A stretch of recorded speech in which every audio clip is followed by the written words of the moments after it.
وہ ایک سرد اور قہر آلود رات تھی جب میں اپنے ملٹری انٹیلیجنس کی جیپ میں سارنگ ہاؤس پہنچا تھا۔ میرے ساتھ میری والدہ اور چھوٹی بہن سلطانہ بھی تھیں۔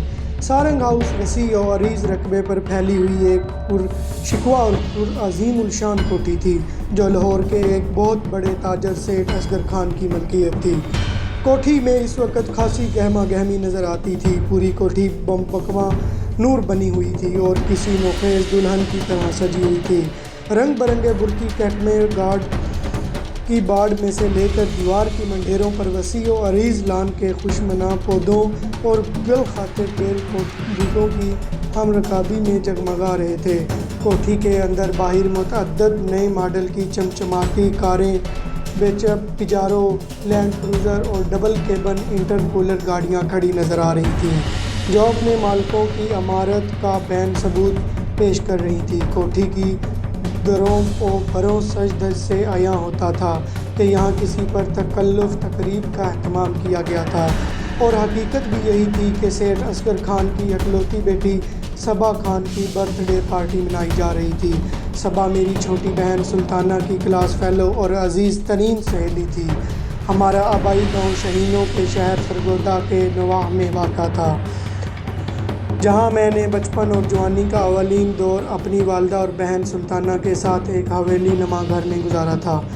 وہ جوائنٹ فیملی سسٹم تھا۔ میرے چچا فروخ احمد اور تایا اخلاق احمد تھے۔ میرے ابو نواز احمد اور ان سب کی اولادیں مل جل کر رہتی تھیں۔ ہماری مشترکہ زمینیں بھی تھیں۔ مجھے فوج میں بھرتی ہونے کا جنون کی حد تک شوق تھا۔ اس وقت میرے ابو حیات تھے۔ در حقیقت وہ مجھے ایک اعلیٰ آرمی افسر کے روپ میں دیکھنا چاہتے تھے، جو کبھی خود ان کا اپنا دیرینہ خواب ہوا کرتا تھا۔ یہ ایک فطری امر ہے کہ والدین اپنی ناتمام آرزوؤں کی تکمیل اپنی اولاد کی صورت میں دیکھنے کے خواہشمند ہوتے ہیں۔ میرا قد کاٹ اچھا تھا، اور پھر ابو نے مجھے زمینداری میں لگانے کی بجائے اچھی تعلیم دلوائی تھی۔ یہ بات میرے تایا اور چاچا کو اچھی نہ لگی، کیونکہ ان کی کسی اولاد نے 4-5 جماعتوں سے زیادہ تعلیم حاصل نہ کی تھی اور کھیتی باڑی میں لگ گئے تھے۔ زمینیں بھی ہماری کچھ اتنی زیادہ نہ تھیں، بس اس قدر تھیں کہ 3 خاندانوں کی کفالت بآسانی ہو جاتی تھی۔ باہر تو چاچا اور تایا ہم سے اس بات پر خار کھانے لگے۔ انہوں نے ہمیں زمین کی آمدنی سے بھی حصہ کم دینا شروع کر دیا۔ میرے ابو ایک امن پسند، شریف اور فراخ دل انسان تھے۔ انہوں نے بھائیوں سے جھگڑنا مناسب نہ سمجھا اور اسی پر شاہ کر رہے ہیں۔ پھر وہ وقت بھی آیا کہ مجھے آرمی میں کمیشن مل گیا اور میں 20 پر ٹریننگ کے لیے چلا گیا۔ ٹریننگ مکمل کرنے کے بعد جب میں کیپٹن کی وردی پہنے اپنے گاؤں میں داخل ہوا تو لوگوں کی آنکھیں پھیل گئیں۔ اس کی وجہ یہی تھی کہ پورے گاؤں میں نہ کسی نے اتنی تعلیم حاصل کی تھی اور نہ ہی کوئی اتنے بڑے رینک تک پہنچا تھا۔ میرے ابا کی تو حالت خوشی کے مارے دیدنی ہو رہی تھی۔ ان کا تو جیسے دیرینہ خواب پورا ہو چکا تھا۔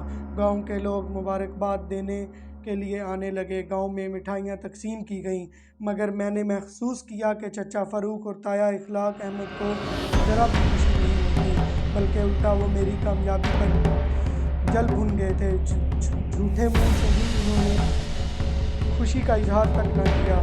مجھے ان کے مخصمانہ رویوں پر دکھ ہوا تھا۔